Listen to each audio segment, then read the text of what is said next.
여러분 안녕하십니까? 말씀으로 하루를 여는 천수답의 새벽 묵상입니다.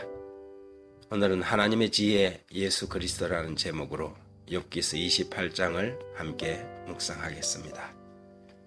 욥은 지혜와 명철에 관하여 솔로몬이 내린 결론과 같은 결론에 도달합니다. 28절에 또 사람에게 말씀하셨도다. 보라, 주를 경외함이 지혜요 악을 떠남이 명철이니라. 이것은 전도서를 통하여 지혜로운 삶을 강조한 솔로몬의 결론과 조화된 주장입니다. 솔로몬도 전도서 12장 13절에 일의 결국을 다 들었으니 하나님을 경외하고 그의 명령들을 지킬지어다. 이것이 모든 사람의 본분이라고 하였습니다.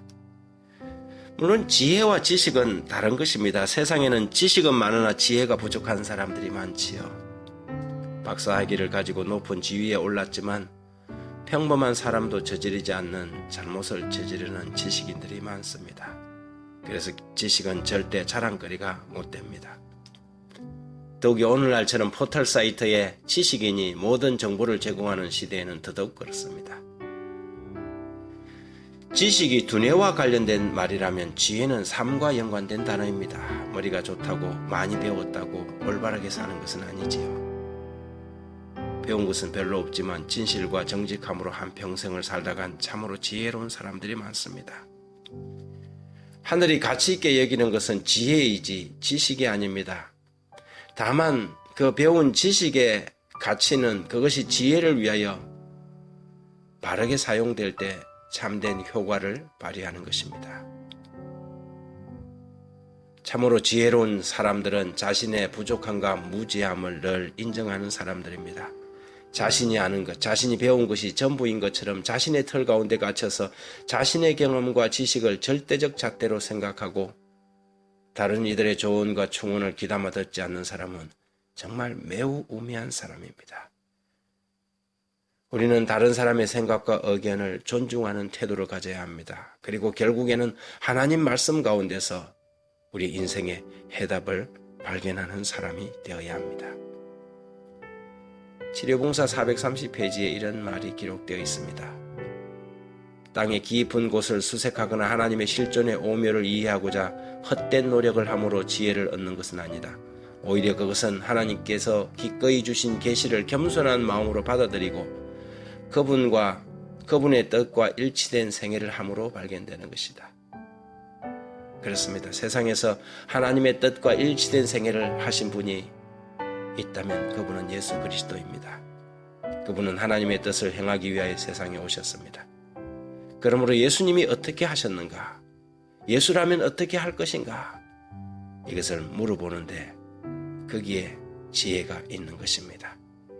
그래서 사도 바울은 골로새서 2장 3절에 그 안에 즉 예수 그리스도 안에 지혜와 지식의 모든 보화가 감추어 있느니라고 하였습니다.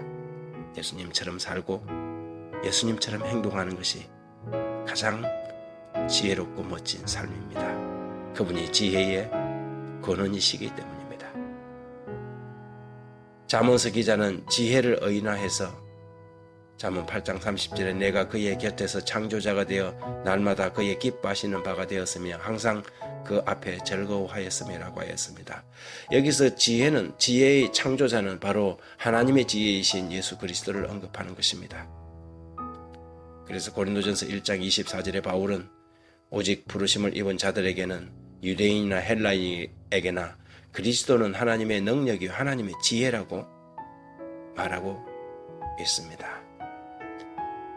우리가 정녕 지혜로운 삶을 살기를 원한다면 하나님의 지혜이신 그리스도를 닮아가는 삶을 살아야 합니다. 오늘 새벽 그것이 우리의 기도가 되어야 하지 않겠습니까? 하나님, 무지한 인간인 것을 매 순간 인정하면서 한 걸음 예수님의 삶을 닮아가게 하옵소서. 자아를 부인하고 전적으로 하나님의 말씀을 의지하여 짧은 세월을 세상에 계셨지만 누구보다 더 많은 일을 하신 예수님처럼 세상에 필요 없는 일에 정력을 낭비하지 않고 지혜로운 삶을 살아가게 하옵소서. 작은 일을 큰 일로 여기고 큰 일을 작은 일로 여기는 어리석음에 빠지지 않게 하시고 소중한 세월을 아껴서 오로지 하나님을 경외하고 아버지의 계명을 지키는 일에 우리의 삶을 바치는 그런 하루가 되게 하옵소서. 예수님 이름으로 기도드립니다. 아멘.